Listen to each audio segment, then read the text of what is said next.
안녕하세요. 대기업 시청자 여러분들. 코론 글로벌의 주가가 변동성을 키워내고 있습니다.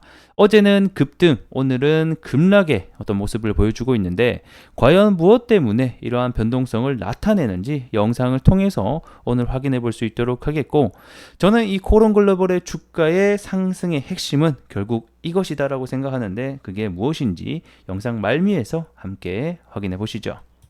자, 코론 글로벌의 상승 이유를 먼저 보게 되면 이 현재 우크라이나 재건 테마주에 좀 엮인 것으로 보여집니다. 자, 미국 대선이 이 트럼프의 당선으로 되게 되면서 이 트럼프의 수혜주 그리고 정책주들이 이 증시에서는 상승이 나오고 있는데요. 이 그중에 이 국내 증시의 대표적인 수혜주가 이 바로 재건입니다. 자, 트럼프는 내가 당선이 되면 24시간 안에 러우 전쟁을 끝내겠다라고 또 발언을 하고 있는 인물이니만큼 향후의 재건에 대한 기대감이 한 발자국 더 가까워지는 시점이다 보니까 이런 재건주들의 현재 상승이 나오고 있는 상황이죠. 그리고 이에 발맞춰서 이 재건과 관련된 뉴스들이 현재 좀 쏟아지고 있습니다. 자, 어제 본격적으로 상승이 나왔던 오후장에 어떤 뉴스가 나왔냐면 이 대통령실에서 현재 특사단 파견을 준비가 마무리되고 있다. 또 이런 얘기가 나왔습니다.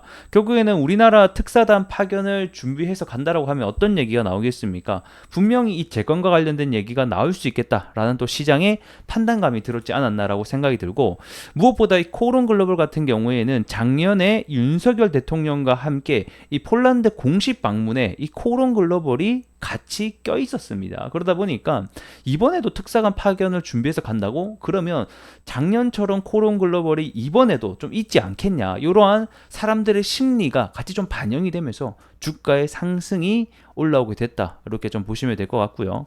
그리고 또 현재 이 국토부 차관이 이 폴란드로 출장을 가 있는 상태인데 여기서도 우크라이나 재건과 관련된 논의를 하고 있는 것으로 또 보여집니다.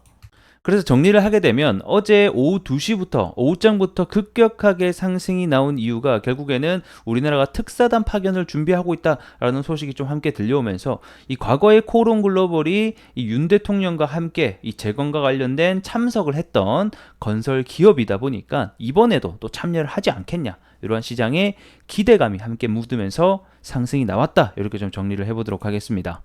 자, 그럼 차트로 들어와서 어제 상승 이유는 명확하게 우리가 좀 인지를 할 수 있는 부분이고, 그럼 결국에는 장 막판에 이렇게 물량을 던졌단 말이에요. 거의 시장가로 6%가 밀렸는데 이거는 이제 결국 그런 거죠. 아직까지 명확하게 명단이 나온다라던가 참석한다라는 뉴스가 없다 보니까, 그러니까 말 그대로 실체가 아직 없다 보니까 단순한 기대감에서 의해서 올라갔지만 결국에는 아무런 소식이 들려오지 않으니 다시 한번 더 주가가 조정을 좀 깊게 받고 있는 모습이 될 것 같습니다. 그래서 일단 코론 글로벌이 이번 특사단 파견뿐만 아니라 향후에 우크라이나 재건 시장에 그리고 MOU를 맺는다는 등 다양한 협력 소식이 들려온다고 하면 그때부터는 본격적인 실체를 두고서 이 재건 테마주에 탑승을 할 수 있을 것이고, 그게 아니라 이번에 그냥 단순히 아무 일도 없었다는 듯이 아무런 언론의 뉴스가 나오지 않게 되면 또 한 번의 단기적인 이벤트에 좀 불과하지 않았나, 이렇게 또 생각이 듭니다. 자, 그리고 무엇보다 현재 이 시장의 분위기가 어떻냐면 현재 이 재건주들이 기존에 1세대가 있었고, 자, 1세대가 있었고 그 다음에 현재 2세대 건설사들이 올라가고 있어요. 기존에 1세대라고 하게 되면 뭐 어떤 종목이 있습니까? 바로 SG, 그 다음에 뭐 SY 스틸텍, 대표적으로 이런 종목들이 있죠. 그래서 이런 종목들이 트럼프가 당선이 되고 나서 재건 테마주로 계속해서 올라갔던 애들이란 말이에요. 근데 최근에는 어떤 일이 일어나고 있냐면 그동안에 올라가지 못했던 애들 위주로 상승이 나오고 있어요.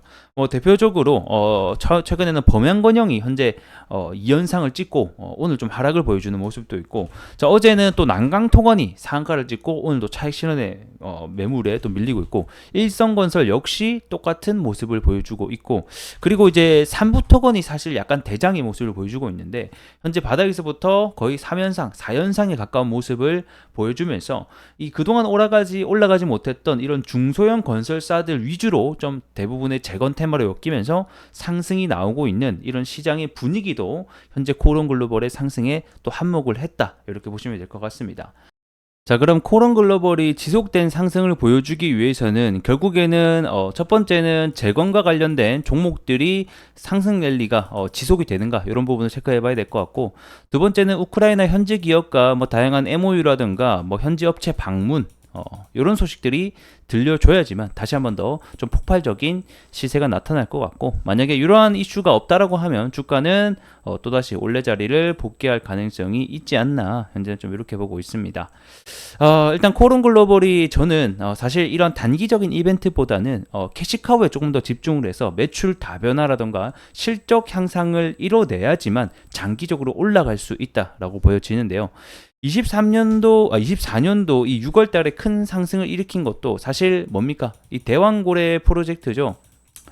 자, 이 포항신항만의 15% 지분을 들고 있다는 이유로 대왕고래 프로젝트 관련주로 또 편입이 되기도 했었습니다. 근데 여기서 우리가 알아야 되는 것은 이러한 단기적인 이벤트, 테마 같은 경우에는 결국 이슈가 꺼지게 되면 어떻게 된다? 주가는 원래 가치대로 복귀를 한다라는 겁니다. 자, 그러면 재건 역시 단기적인 이벤트가 붙었지만 뭔가 실적으로 연동되지 않거나 이렇게 되면 뭐다? 주가는 원래의 가격대로 회귀를 하게 된다라는 것이고, 그러면 주가가 결국에는 올라가기 위해서는 실적이 올라간다라던가 뭔가 매출 다변화가 일어나야 되는데, 아직까지 이 고금리가 유지되게 되면서 건설사의 전반적인 업황 상황이 아직까지 나아지고는 있지는 않습니다. 여러 가지 악성 사업장의 매물도 한 25년, 26년도가 지나야지만 좀 해결이 되는 부분도 여전히 존재를 한다라는 점도 우리가 좀 우리 주주로서 알고 있어야 되는 부분이지 않을까 이렇게 또 생각이 드네요.